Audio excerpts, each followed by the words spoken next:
Malaysia ভ্রমণপ্রেমী বাংলাদেশিদের অন্যতম প্রিয় গন্তব্য। মনোরম প্রকৃতি, স্বল্প খরচে ট্যুরিজম সুবিধা আর কাজের সুযোগের কারণে দেশটি দ্রুতই বাংলাদেশিদের ভ্রমণ ও কর্মসংস্থানের তালিকায় শীর্ষে উঠে এসেছে। চলতি বছরের জানুয়ারি থেকে আগস্ট পর্যন্ত প্রায় 2 লাখের বেশি বাংলাদেশি পর্যটক দেশটিতে সফর করেছেন, যা গত বছরের তুলনায় 128% বেশি। কিন্তু এই জনপ্রিয়তাকে পুঁজি করে কিছু অসাধু চক্র মালয়েশিয়া হয়ে ইন্দোনেশিয়ার পথে অস্ট্রেলিয়ায় লোক পাঠানোর চেষ্টা করে। ফলে অস্ট্রেলিয়ায় অবৈধ ট্রানজিট ঠেকাতে বাংলাদেশিদের উপর নজরদারি ও পদক্ষেপ নিচ্ছে কুয়ালালামপুর।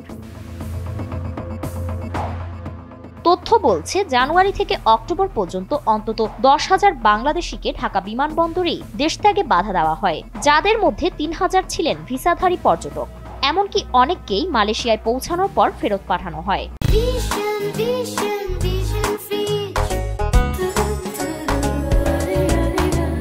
জানুয়ারি থেকে জুনে দেশটির কর্তৃপক্ষ অস্ট্রেলিয়ায় অবৈধভাবে ঢোকার সন্দেহে 3,200 জনেরও বেশি বাংলাদেশিকে ফেরত পাঠায়।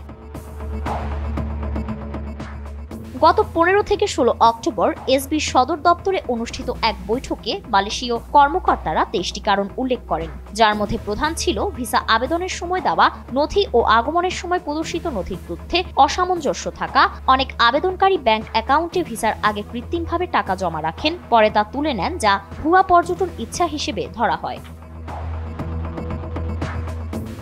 এছাড়া ভুয়া বা বাতিল করা হোটেল বুকিং ও বড় সমস্যা হিসেবে দেখা দেয়। অনেকে ভিসা পাওয়ার পর বুকিং বাতিল করে আত্মীয়দের বাসায় থাকার চেষ্টা করেন। কুয়ালালামপুর বিমানবন্দরে এসব ধরা পড়লে তাদের ফেরত পাঠানো হয়। ঢাকায়ও দেখা যায় অনেকে ঘুরতে যাচ্ছেন বলে দাবি করলেও হাতে পর্যাপ্ত অর্থ থাকে না, যা সন্দেহের মাত্রা বাড়িয়ে দেয়।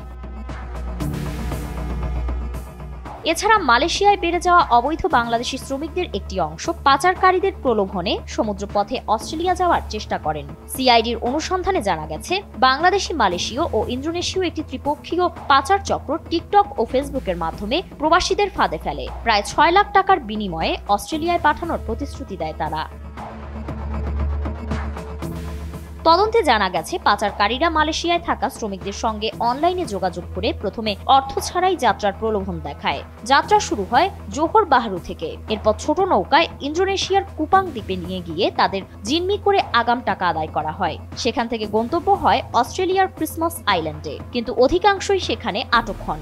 সরকারি তথ্য অনুযায়ী 2023 থেকে 24 সালে এভাবে 41 জন বাংলাদেশিকে আটক করা হয়েছে, যা দেশের ভাবমূর্তি ও পাসপোর্টের মর্যাদা ক্ষুণ্ণ করছে বলে মনে করছেন বিশেষজ্ঞরা।